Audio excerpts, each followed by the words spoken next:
their two campuses in Brampton and Toronto. They both are in Greater Toronto area, and we have several programs over there.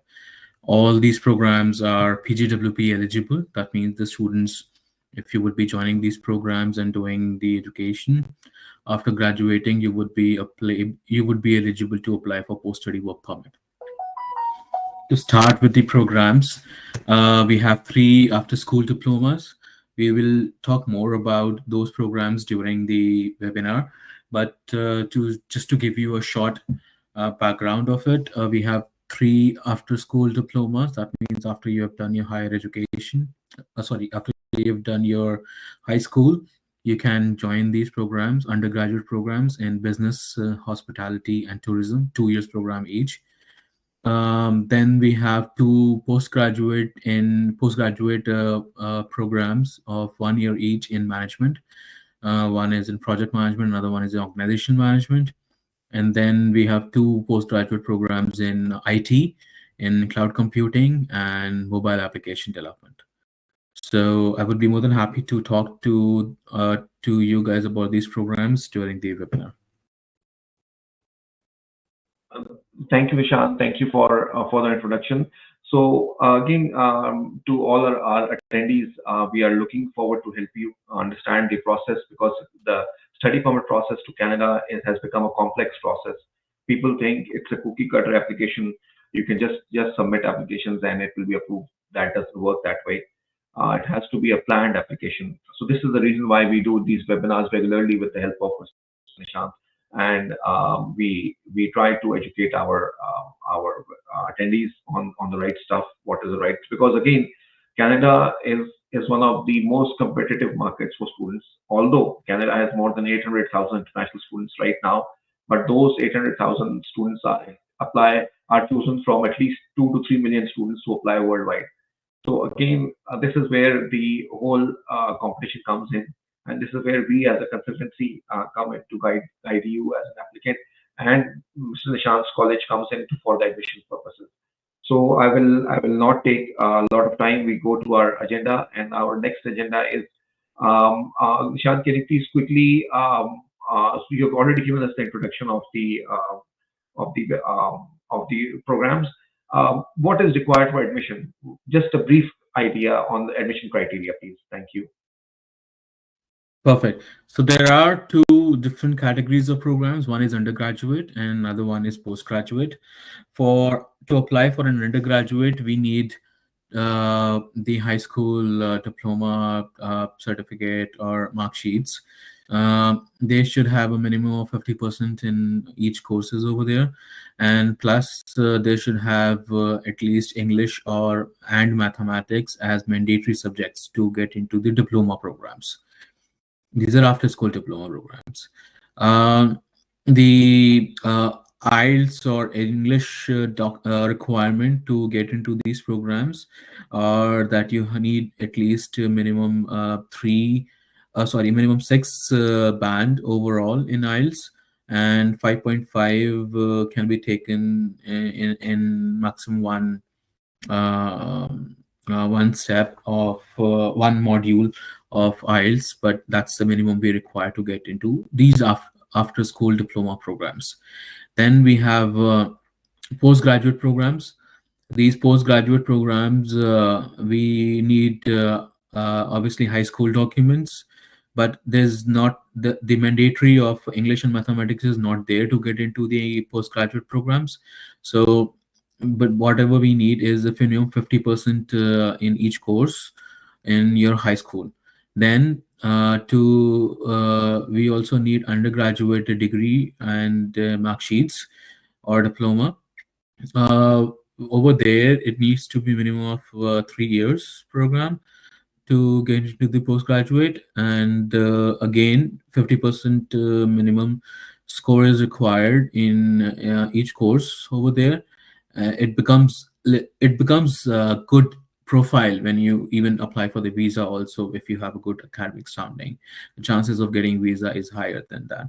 Then we need the degree in yes, mark sheets both. If you have reappear any of the subject in your undergraduate program, then uh, uh, you need to make sure as an applicant there should not be more than six reappears in the entire undergraduate program.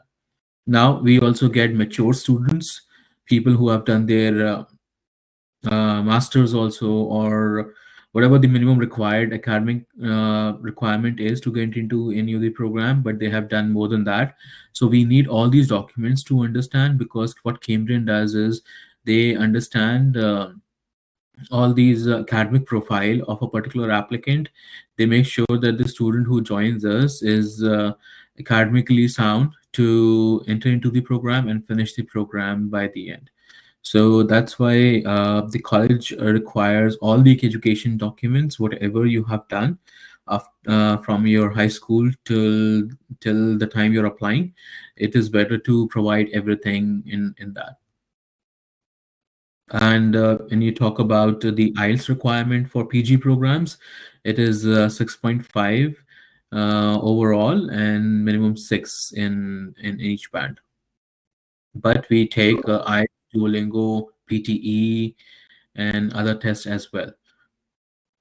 That's correct. This is what I wanted to ask. But Dishan, these tests, Duolingo, PTE, and TOEFL are taken only for your admission purposes, nothing else, right? Not for the study permit. Is that correct?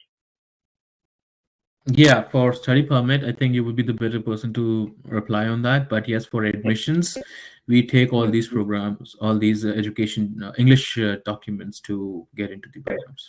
And Duolingo being the most popular for postgraduate and undergraduate, is there a different score requirement for both of them? Yes, so for Duolingo, the requirement is a little different than to get into these programs. Let me just tell you. It is for getting into after school diploma, you need a score of minimum 105 to anywhere between 115 in Duolingo to into getting into the after school diplomas. But for postgraduate diplomas, you need minimum of 120 to get into postgraduate programs. That is correct, guys. Please understand that for postgraduate diplomas, if we are applying to Cambrian College, other than IELTS, then you need 120 score in Duolingo. And if you're applying to undergraduate programs, you need a score of minimum 105. So this is where it helps. And let me just add that in some cases where the score is not met for a postgraduate program, Cambrian is also offering their own ESL program, English as a secondary language, and you can enroll in that program and then go on to do the program. Is that correct, Nishant? Yeah, so there are two conditions where we waive off the English programs, English proficiency document requirement. One is for onshore students who are in Canada, if they have done at least one semester in any of the public college in Ontario, and then they are transferring to us, then we don't need English proficiency document from those students. Second is that people for whom it's little difficult to clear out Duolingo, IELTS, or anything like that, then what we do is we do a 10 weeks in-person English for academic purpose program, which will give you minimum 10 weeks, and then which will give you a direct pathway to any of the Cambrian programs without submitting in any English proficiency document. But yes, you still have to provide the academic documents. That's correct. That's correct. So guys, here you understand. So we have people asking us for some questions. Sir, please, all of you can write down your questions. We'll answer as we proceed. So, so again, this please understand that the purpose of our webinar today is so that you guys can understand the whole process, and we go from there. This is why Mr. Nishant is explaining all the admission requirements and the English requirements, because then, although we assess all your applications on a merit to merit basis, but this is for general understanding. Those who are attending the webinar for the first time, or those who are attending the webinar from non-Indian countries, non-India, Pakistan countries, this is important for you to understand that the English, because we get so many people coming from African countries asking us that why do we need to give the English exam? English exam is mandatory. I mean, we get the school, the college cannot assess you without the English exam. So they need to assess you, and then they need to give you admission accordingly. So my next is my next Nabil, topic. just one more thing. Please. I forgot to mention that there are some African countries where we waive off English requirement. In West Africa is Nigeria, Ghana. In East Africa, it's Kenya, Lesotho, and then in the southern Africa, it's Botswana. So there are several countries, South Africa also. There are several countries where we do take students from, and we do not need English proficiency document at all to get into these programs. Wonderful, wonderful. So those who are coming from African countries, please note that we are there is a requirement to waive off your English exam, English requirements. But again, this is where we need to apply and get the college's consent that we can approve. But again, Nishant, you may give them admission without an English exam, but for study permit, we need to show the officer that they have the proficiency level to proceed. Although I understand they come from an English medium backgrounds, but this is where we have to prove at the study permit level that they need that they require they have the ability to speak English through IELTS or ideally through IELTS academic then. And then let me go through next topic is a successful study permit application that I will take over.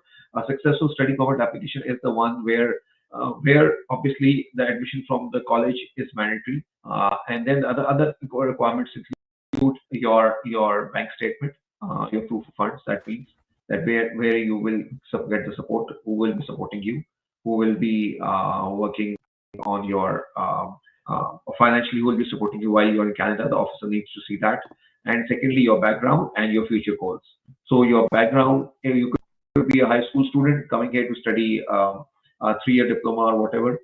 You could be a graduate coming here to study a postgraduate. That is fine. You could be somebody who's experienced coming here to study postgraduate again. So this is where we have to understand and go from prepare an application according to your specific needs. No two applications are the same. Each application requires specific um, requirements because we have to show the officer that we have prepared an application which fits the criteria. And you could be two students from the same class, same age, same education, same background, everything, but for us you could have two different future goals. So this is where we have to inform the officer that we have different goals and this is how we're going to do it. So this is where we have to prepare a special application for you, and we work out on this thing. So this is where we come into play to prepare a successful application, and obviously the first part of successful application is through getting an admission. Once we get the admission, then we work on the other aspects of your application study permit. Next thing is the Nishant, I would just like your quick input on this one.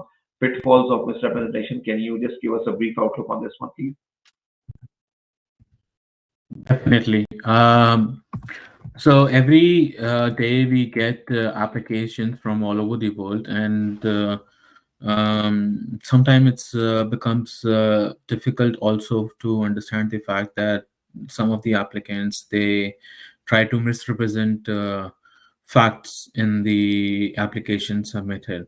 Although we provide them the training and everything, counseling and everything, that this is all the requirement and everything, but still the system with us in place are such that we find out that the misrepresentation has happened. So in such cases, what happens is that we block the applicant when there's a fake document or wrong information has been provided. We block the applicant to apply with our college for at least 1 year, and then there are still chances that the application goes through and academic, they get the admission and everything. But again, there's another high level check which happens at the immigration office, which makes sure that the applicants are not providing fake documents, or they're not misrepresenting the facts in their profile. And I believe they also have similar kind of penalty for such applicants. But I would suggest the applicants to not to do or indulge in such activities where uh, whatever many chances they have in future to apply to any college over here in Canada, that also diminishes. It Keep it simple when you apply for any application. Be truthful to your agent. The counselors at North Vista have been trained in detail to handle application volume and understand the need of a college like us of applying to for the college admission or applying for visa. So be 100% correct with that. Get your story correct, that whatever happened after high school, if you were not working or if you were working, support it with the resume. Make sure the documents are all incorrect. Make sure the documents are not uh, altered with when you're submitting those. And if you would make it simple, it becomes simple also for the college as well as for the visa officer to grant or accept your application. 100%, that is 100% correct, Nishant. I mean, we also see a lot of people trying to provide us fake bank statements. So if you don't have bank statements, let us know. If, let's say, your parents don't have bank statements, let us know. If your family cannot afford it, let us know. Because the thing is that you coming here as a student is not a walk in the park. You have to understand that it is expensive. It is you have to you may, if you don't have financial support, you may not be able to pay the $18,000 per year fee. Is that correct, Nishan? The fee is about $18,000 a year. Yes, for all the programs, the annual fees is around 17 and a half to $18,000. So if it's a 2-year program, it goes to $37,000. If it's a 1-year program, it's somewhere around 17 to $18,000. That's correct. That is correct. Okay. So this is where you must understand that it is not a walk in the park. If you don't have the financial resources, it becomes difficult and challenging for students. They are unable to do their studies in a professional manner. So this is where we help you.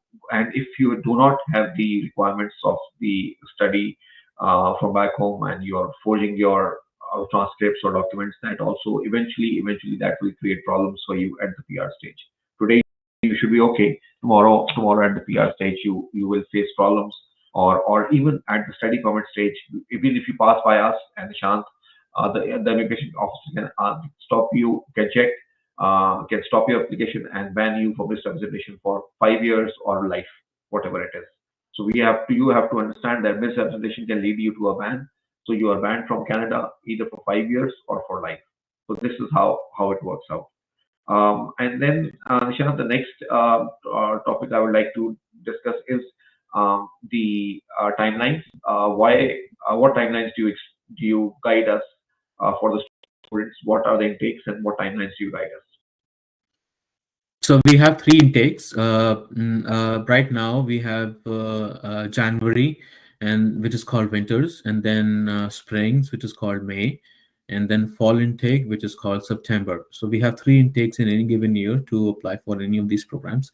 Once your application is complete and the counselor at North Vista is satisfied with all the application package and the documents, uh, when they submit the application to us and the application is complete, then we take and then there are no further requirements, then we take maximum 3 days to provide a letter of acceptance to the agent as well as to the student. So and on that letter of acceptance there would be fees mentioned for the entire year, and you are required to make a minimum fee payment of $2,500 to $3,000 within 20 days or within the expiry date mentioned in that pre-admit letter. That pre-admit letter will have those expiry and the fees and everything over there. Once you will make the payment of minimum payment of the pre-admit letter within the expiry date, you will receive an unconditional LOA and the payment receipt basis that, the counselors at North Vista will help you out with the visa application.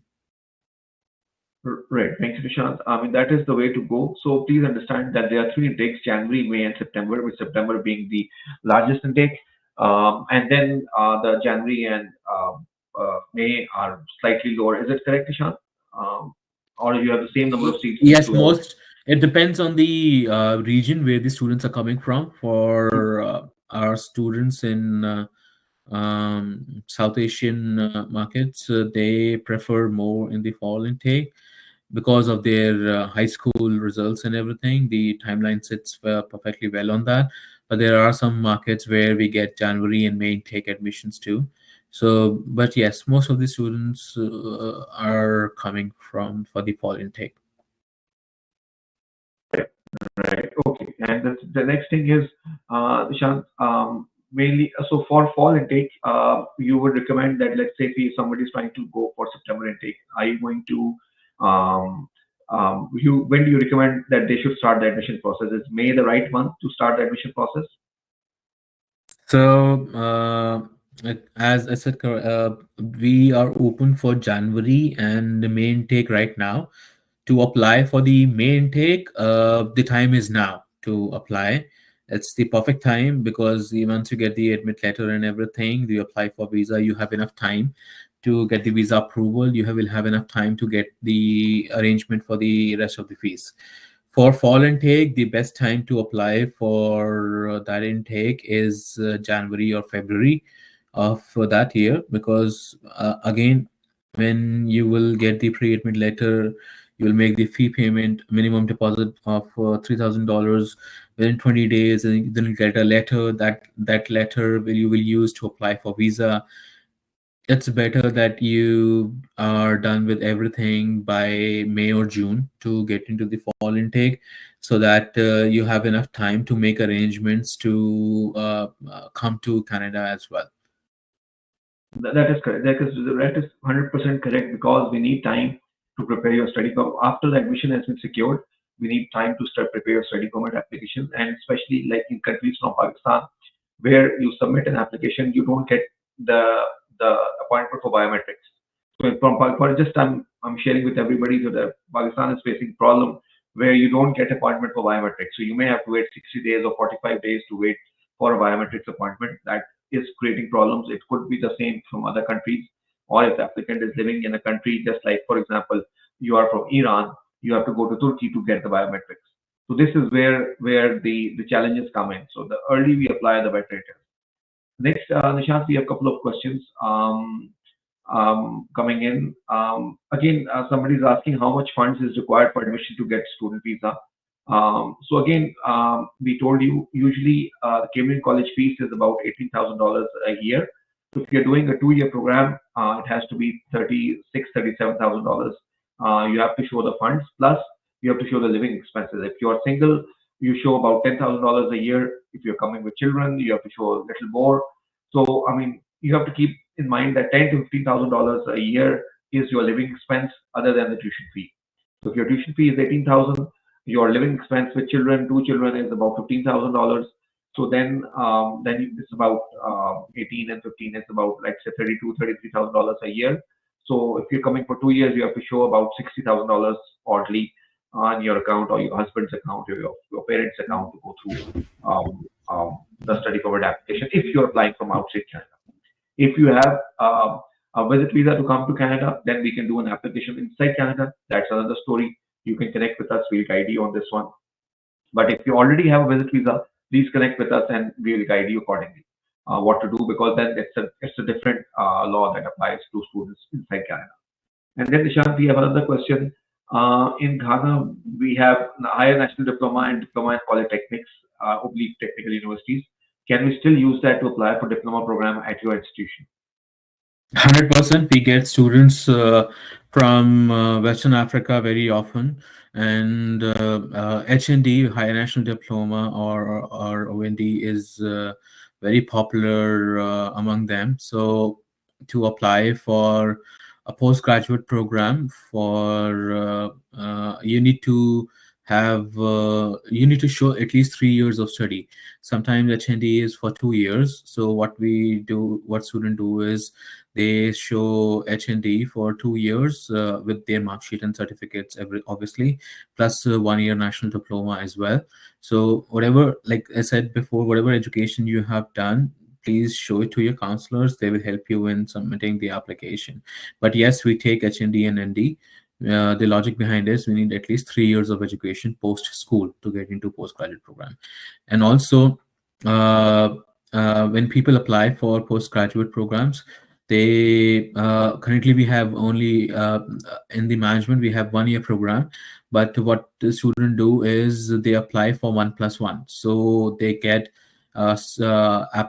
they get their letter of acceptance for two programs at once, and then they can apply for visa, which they will get 2 year study permit to get into Canada, which can help them in applying for post-study work permit also after that.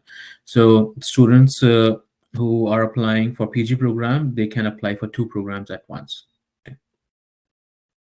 That is correct. And then again, there are students who are asking us that if we are mature students and if we are parents. So yes, again, you can apply. If you're mature students, you can definitely apply. But again, this is where you have to understand, please, that each case is different. For a mature student, it is not the same as a continuous student. You are not a high school student. You are not a regular student. So the officers can read between the lines that you're trying to come here, especially if you're coming here from Middle East, that you are trying to come here to secure permanent residence or future for your children or yourself. So this is where we have to plan your case. We at Northvista will plan your case, and if student is the best pathway, we will guide you towards Cambridge College, get you the admission, and proceed from there. If not, then we'll guide you something else. But again, we have to just see what your status is, and we go from there. And then Nishant, there's one gentleman who's asking, I graduated from school this year from Ghana, but I have not received my certificate due to delay in graduation. But I have my transcripts, attestation, and English proficiency. Can I still apply to study in your college?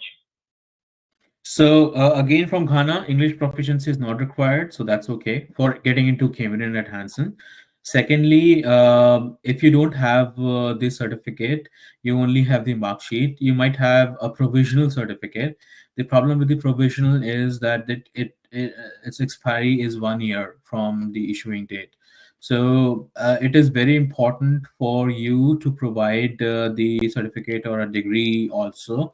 Ask the college or the university to provide you the degree, or maybe ask your friends over there if you're not in Ghana anymore, if you're in Canada. But without mark sheets and degree both, it would not be possible to get into our programs. Okay, so it is mandatory that they have to have the transcript and mark sheet to get into the program. Is it correct? Yes. Okay, thank you. So next, my next topic would be, Nishant, very quickly, would be, again, this is basically not for South Africa. This is South Asia. This is um, okay, Nishant, can you just give us a brief on when the students graduate from your school, from your college, how, what are the challenges they face, and how does the market treat them for job opportunities? See, the college provides enough options for students to make them ready for the industry. The instructors over here are very good. They are not only good in academics, but they are also good in what's happening right now in the industry. So they are industry ready. We make sure the students are industry ready, and we give enough professional development programs as well for the students to enhance their professional characteristics to apply for jobs coming after the graduation. After the graduation happens, whatever is by law, the student applies for post-study work permit, and they get the open work permit also to work in Canada. But when it comes to job, please understand that so when I came into Canada, I also felt this challenge when I was applying for a job. I was applying in bulk, selecting a lot of positions and applying like that without even giving a thought about it. And then I was getting disappointed. I was not getting any email, any confirmation from anywhere, any interview calls. But there are some programs in Canada offered by the government of Canada, like Access and everything else. This student can take up that option to get into that program. It's completely free of cost. I also did that. It's funded by the government of Canada. They will help you out in the most effective way to look for the job. So what we did was that they helped me, they guided me on how to apply for a job.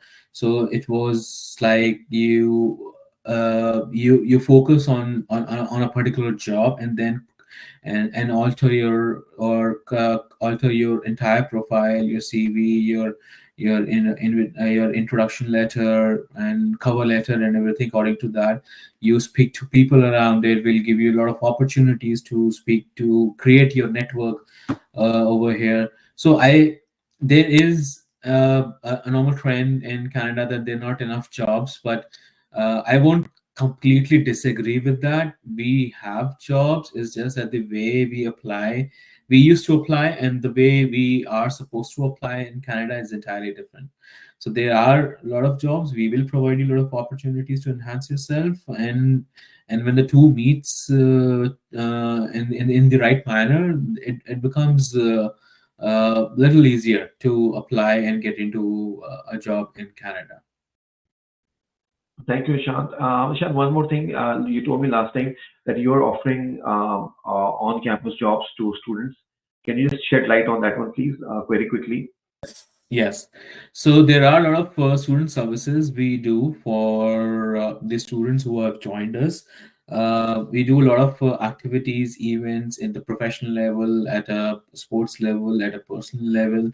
You can go to our Instagram page, and you would be seeing a lot of posts over there where the students are enjoying their time in the college. They are blending into the Canadian culture by going into farms and everything, celebrating festivals from the other countries and everything. It becomes easier, and it becomes productive for the students from the different background also to work on that. So we help the students beyond the graduation as well to make sure that they are industry ready. The next important thing what we do is we annually we're spending around $2 million for helping out these students. These students, they work on campus along with us, and they get to work in a recruitment department. They get to work in student services, event management, academics, social entire all the social handles for Cambridge and Hanson are being actually managed by students only. So it is a very amazing, it's an amazing chance and opportunity for the students to work along with their studies with the 20 hours a week maximum with our departments. It's a great way to enhance your yourself to be ready for industry. It's a great way to get paid, because when you guys come over here, obviously the primary role is to get education. The secondary role is to get a part-time job to survive yourself over here. So this is a paid job. We pay around $19 an hour for the students over here. So the students get paid also. Along with that, they also get to know themselves. Like I did hotel management when I was in graduation, but when I was doing my internship, that's when I realized that I'm more equipped, or more my heart goes for the education. So that's why I joined education industry. So it may be it would be an eye-opening opportunity for you to work with us, to understand the Canadian culture of work, and plus also to explore more opportunities on how the real world looks like, how the real corporate world looks like when you actually start working along with the studies. Yes, that's correct. That is wonderful opportunity. Not all colleges, we deal with a lot of colleges, but not any college does not provide. I've seen so many colleges, all big name colleges, they do not provide such kind of opportunities. This is why we recommend most of our students to Cambrian because of their multiple opportunities there and their flexibility in their programs, undergraduate, postgraduate. So again, remember these are not degree programs; these are undergraduate and postgraduate 2 year and 1 year programs. You can connect with us for more details.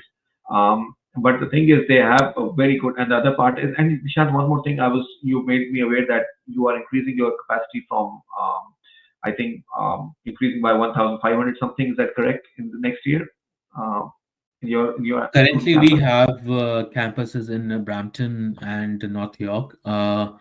Every intake, we are at capacity of 6,200 students in every intake. And yes, we are planning on increasing another campus where our capacity will rise to a max at 7,500 students as well.